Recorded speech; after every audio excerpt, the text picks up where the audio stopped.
Coyote woke with a start, staring down at the woman curled up next to him. She looked serene and peaceful, a slight smile curling up the corners of her mouth. He wanted to stay as he was, wanted her to know him as animal as well as man, but it was too soon, too early for her to find out the truth. If she woke now, he couldn't imagine how she would react seeing a wild beast lying next to her. He thought of the night before and how he had longed to turn into his coyote form but had managed to control the urge, how he wished his visions would come to pass, that they could change together from human to animal while they mated.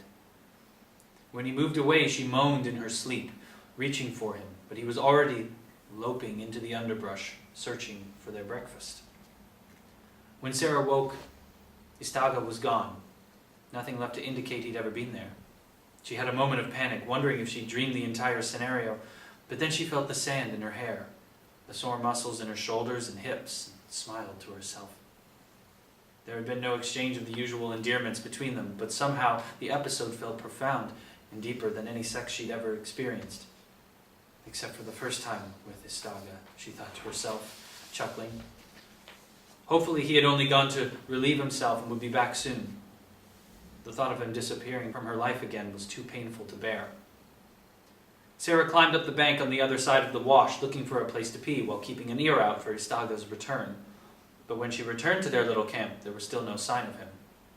Weighing her options, she realized she was SOL without him, and maybe SOL with him too. She had no place to live, no food, and no water, and judging from this campsite, he lived rough.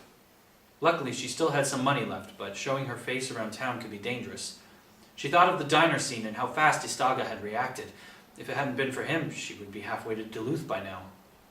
Despite how she felt about Istaga, it didn't make any logical sense to stick with a person who was obviously either on the lam, an illegal alien, or homeless, possibly all three. And yet she couldn't imagine her life without him. It seemed strange that without any form of real communication, she felt this close to him. She'd never fallen for someone this fast. "You're awake." Sarah raised her gaze to see Istaga walking toward her, his shirt open to reveal his lean, sun-darkened chest.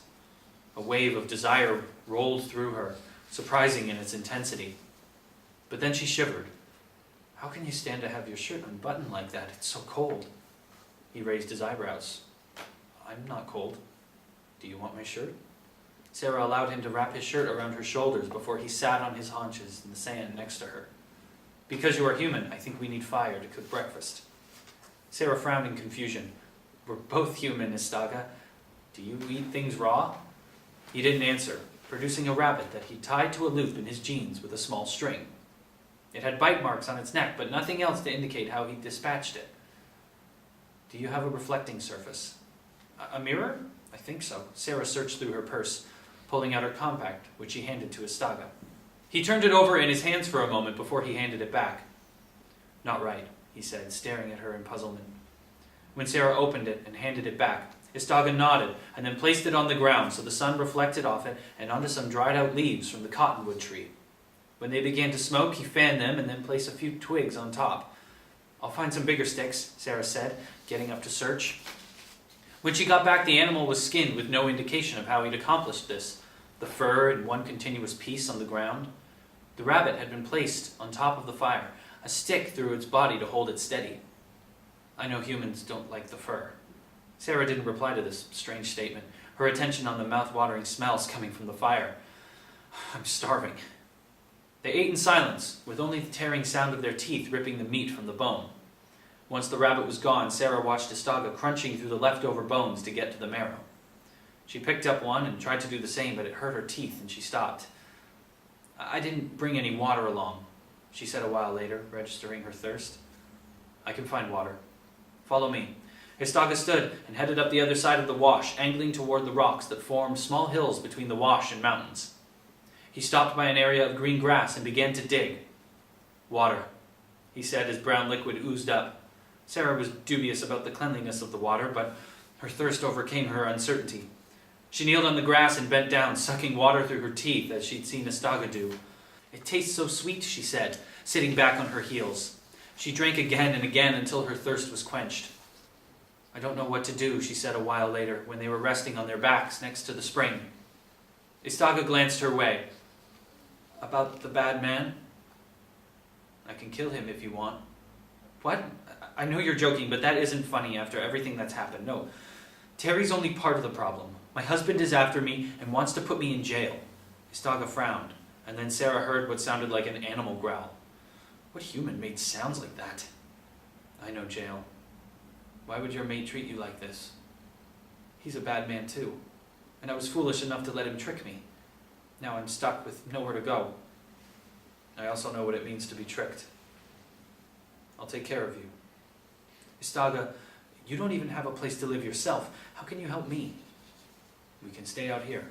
I have no clothes, no food, no water to speak of, no way to bathe or anything. This might work for a week, but I can't just camp out forever.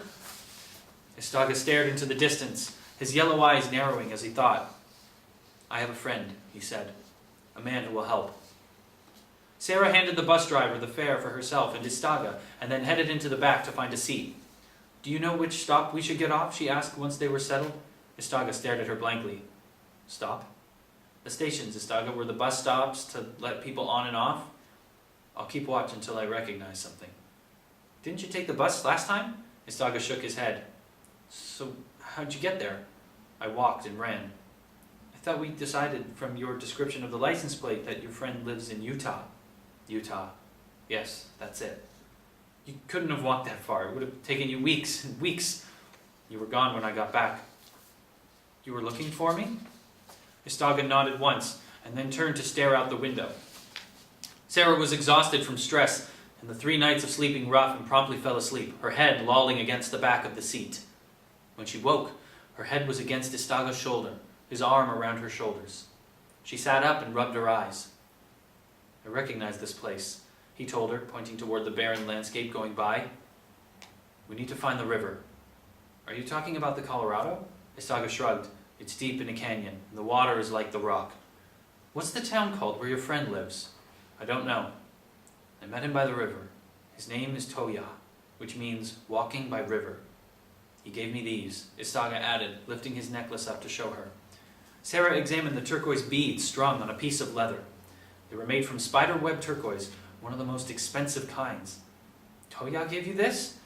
They're really beautiful and probably worth a lot of money. He must be Navajo. Their reservation is huge. If I can find the place where I first met him, I know we'll find him again. He lives there? Istaga shook his head. So why would he be there? He's a shaman. Sarah had a vision of the man on the mountain, a shiver rippling through her body. But not a bad man like some of them, Istaga continued, his eyes turning an even stranger shade of yellow as he frowned. For just a moment, he seemed to bristle, and Sarah could swear she saw raised hair between his shoulders, but when she blinked, it was gone. I'm glad to hear that, she said, wondering if she was losing her mind. There had been several times now that Istaga had seemed animal-like, from his growls to her hallucinations of hair on his body. Could this be dehydration, or should she worry about her brain function? Fish oil was good for the brain. She probably should buy some, since her recent diet had been severely lacking in anything but meat. A short time later, the bus rumbled into Page, letting out a hiss as it came to a stop. Istaga grabbed her hand. We get off here, he said urgently. Sarah let him lead her off the bus, aware suddenly of how filthy she was and the odor of sweat wafting off her. People seemed to turn away as they walked by, studiously ignoring them. I'm going to the bathroom, she told Istaga once they were off. See if I can do something about my hair. In the cracked mirror of the bus station bathroom, Sarah confronted her dirt-streaked face, the circles under her wild-looking eyes and the tangle of her newly dyed hair. Her jeans were filthy and her shirt was covered in mud from the little spring. She splashed water on her face and tried to run her fingers through her hair, but it did little to alleviate the impression of a street person. What in the world was she doing? The only positive thought about all this was that maybe no one would recognize her in her current disheveled state. Unfortunately, Terry had seen her, and if she remembered correctly, had taken a picture of her with his cell phone. She was probably all over the news by now. I have to take a shower and get some clean clothes and a jacket, she told Istaga after coming out of the bathroom. She wrapped her arms around her body as cold wind swirled by. We need to find a motel. Once we get to the river, you can clean yourself. It's cold here, Istaga. I'm already shivering, and I'm sure the Colorado River is freezing this time of year. Don't worry, I have enough cash for a while. Istaga didn't argue, following her into the bus station, where she searched through the yellow pages. There's a travel lodge only a few blocks away, she told him. taking hold of his hand.